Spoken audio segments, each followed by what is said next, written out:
Dear students, today in this class of System Analysis and Design, we will study about the systems and their properties and constraints of system. Students, हम इस समय system analysis की इस class में revision कर रहे हैं starting से। ठीक है, तो रिवीजन का ये सेकंड क्लास है। तो इसमें आज हम पढ़ेंगे constants of a system. System के कॉन्स्टेंट्स कौन कौन से होते हैं आइए देखते हैं। A system must have 3 basic constant. एक सिस्टम के 3 बेसिक कॉन्स्टेंट्स होते हैं। पहला है a system must have some structure and behaviour which is design to achieve a predefined objective. यानी कि एक सिस्टम का अपना एक स्ट्रक्चर होता है और एक बिहेवियर होता है जो कि किसी प्री डिफाइंड ऑब्जेक्टिव को अचीव करने के लिए डिज़ाइन किया जाता है। ओके, सेकंड है interconnectivity and interdependence must exist among the system component. इसका मतलब है सिस्टम के जो भी कंपोनेंट हैं उनके बीच में इंटरकनेक्टिविटी यानी आपस में कनेक्टेड रहें, और इंटरडिपेंडेंस और आपस में एक दूसरे से डिपेंडेंस रहते हैं। ठीक है, सिस्टम के जो कंपोनेंट होते हैं वो इंटरकनेक्टेड और इंटरडिपेंडेंस होते हैं। Third is the objective of the organisation have a higher priority that the objective of its sub system. इनका कहने का तात्पर्य है कि जो ऑर्गेनाइजेशन का ऑब्जेक्टिव है वो उसकी वरीयता ज़्यादा होती है और सब सिस्टम के ऑब्जेक्ट की वरीयता कम होती है। यानी कि जो भी सिस्टम बनाया जाता है वो ऑर्गेनाइजेशन की ऑब्जेक्टिव को ध्यान में रख के बनाया जाता है। तो स्टूडेंट्स, ये थे हमारे कॉन्स्टेंट्स ऑफ ए सिस्टम। अब हम बात करेंगे properties of a system. System की प्रॉपर्टी के बारे में। A system has the following properties. First is organisation. Organisation implies structure and order. जो ऑर्गेनाइजेशन है वो एक स्ट्रक्चर और ऑर्डर को इम्प्लाइज करता है। It is the arrangement of component that help to achieve predetermined objective. जो organisation है वो क्या है? कंपोनेंट, सिस्टम के कंपोनेंट का अरेंजमेंट है जो कि मदद करता है किसी प्री डिफाइंड ऑब्जेक्टिव को अचीव करने में।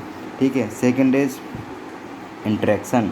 It is defined by the manner in which the components operate with each other.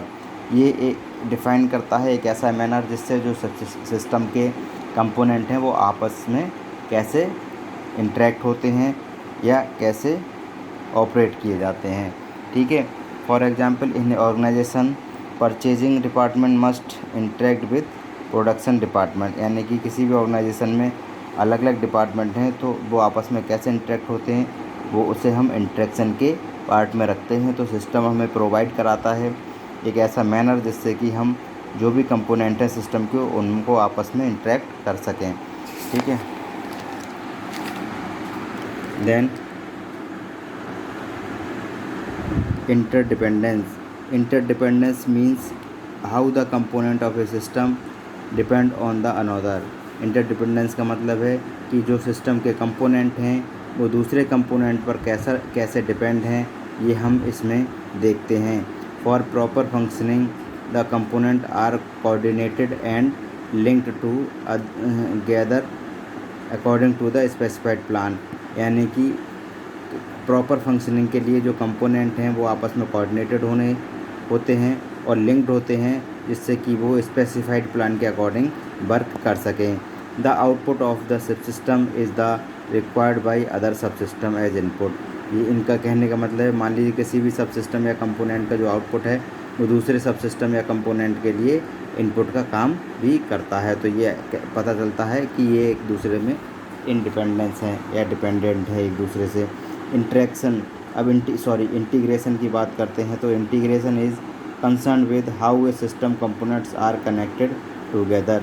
Integration का मतलब ये है कि सिस्टम के जितने भी कंपोनेंट हैं वो आपस में कैसे कनेक्टेड हैं, ये इस इंटीग्रेशन पार्ट में शो किया जाता है। It means that the parts of the system works together with in the system even if each part perform a unique function. इनका कहने का मतलब है कि the part of the system work together, system के जो पार्ट हैं वो एक साथ काम करते हैं एक सिस्टम में। If each part performs a unique function, और जो प्रत्येक पार्ट है वो यूनिक फंक्शन परफॉर्म करता है तब, जबकि जो जितने भी पार्ट हैं वो यूनिक फंक्शन परफॉर्म करते हैं, लेकिन वो एक सिस्टम में एक काम करते हैं एक साथ सिस्टम में। अब बात करते हैं सेंट्रल ऑब्जेक्टिव की। The objective of system must be central, जो सिस्टम का ऑब्जेक्टिव है वो सेंट्रल होना चाहिए। इट मे बी रियल और स्टेटेड, और ये रियल और वास्तविक और स्टेटेड हो जाना चाहिए।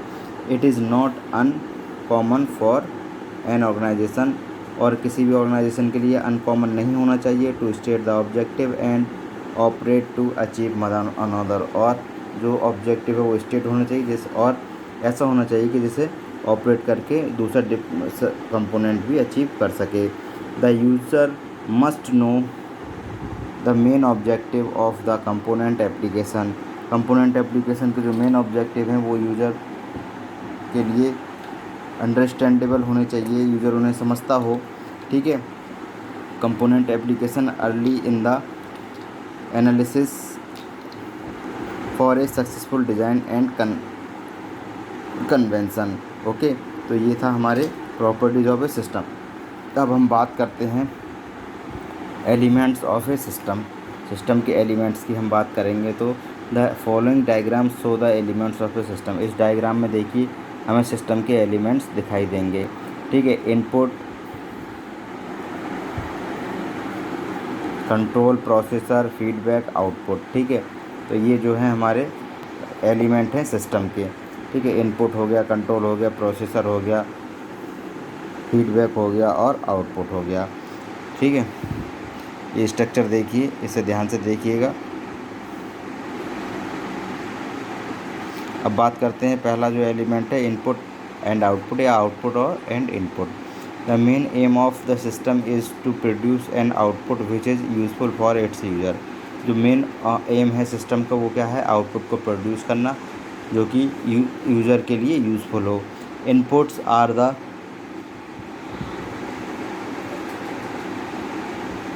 Information that enters into the system for processing, और इनपुट क्या है, एक इन्फॉर्मेशन है जो सिस्टम में एंटर की जाती है जिससे पर प्रोसेसिंग हो सके और आउटपुट मिल सके।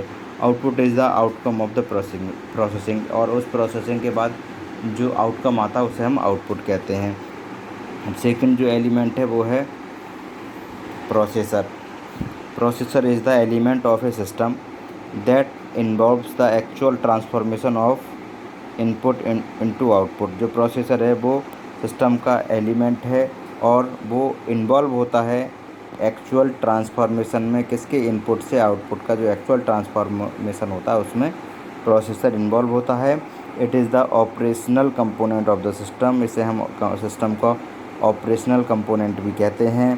प्रोसेसर में modify the input either totally और पार्शली, जो प्रोसेसर है वो इनपुट को या तो पूरा ही मॉडिफाई कर सकता है या पार्शली मॉडिफाई कर सकता है, depending on the output specification, यानी कि आउटपुट के स्पेसिफिकेशन के अनुसार इनपुट को चेंज किया जा सकता है, पार्शली या fully, completely.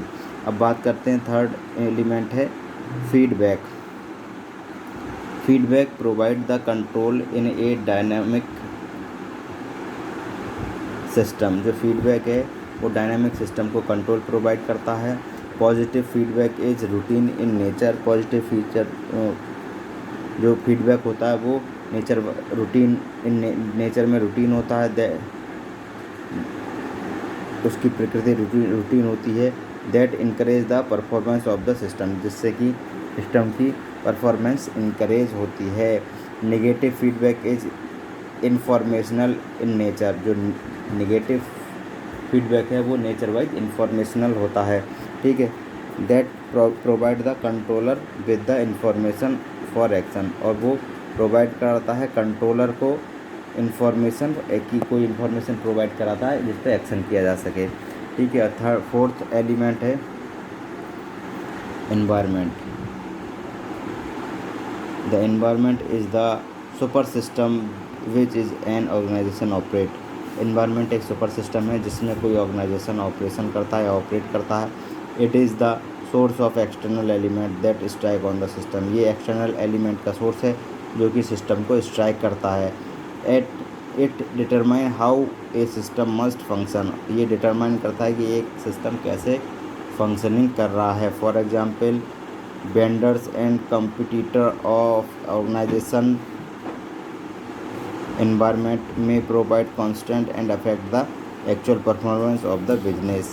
Okay, next fifth element है boundaries and interfaces. A system should be defined in its boundaries. System को अपनी boundary define करनी चाहिए. Boundaries are the limits that identify the its component, processor and interrelationship when it is therefore be another system. इनका कहने का मतलब है जो एक सिस्टम है उसे अपनी बाउंड्री डिफाइन करनी चाहिए। बाउंड्री क्या है? एक limits that identify the component, और प्रोसेसर और कंपोनेंट की एक जो लिमिट होती है उसे हम बाउंड्रीज कहते हैं। And inter relationship between interface with another system, और अनदर सिस्टम से जो इंटरफेसिंग है उसको हम बाउंड्रीज के थ्रू डिफाइन करेंगे। Each system has boundary that determine its sphere of influence and control. जितने भी सिस्टम होते हैं उनकी एक बाउंड्री होती है जो ये डिटरमाइन करती है कि जो भी हमारा कंट्रोल है सिस्टम पर या इन्फ्लुएंस है वो क्या है। The knowledge of the boundaries that determine A given system is crucial in nature. जो बाउंड्रीज़ की नॉलेज होती है वो ये डिटरमाइन करती है कि जो भी हमारा सिस्टम हो वो नेचर वाइज क्रूशियल है of its interface with other system for successful log design. ठीक है अब हम तो स्टूडेंट्स आज के रिवीजन लेक्चर में इतना ही। कल हम बात करेंगे टाइप ऑफ सिस्टम के बारे में। Okay, thank you.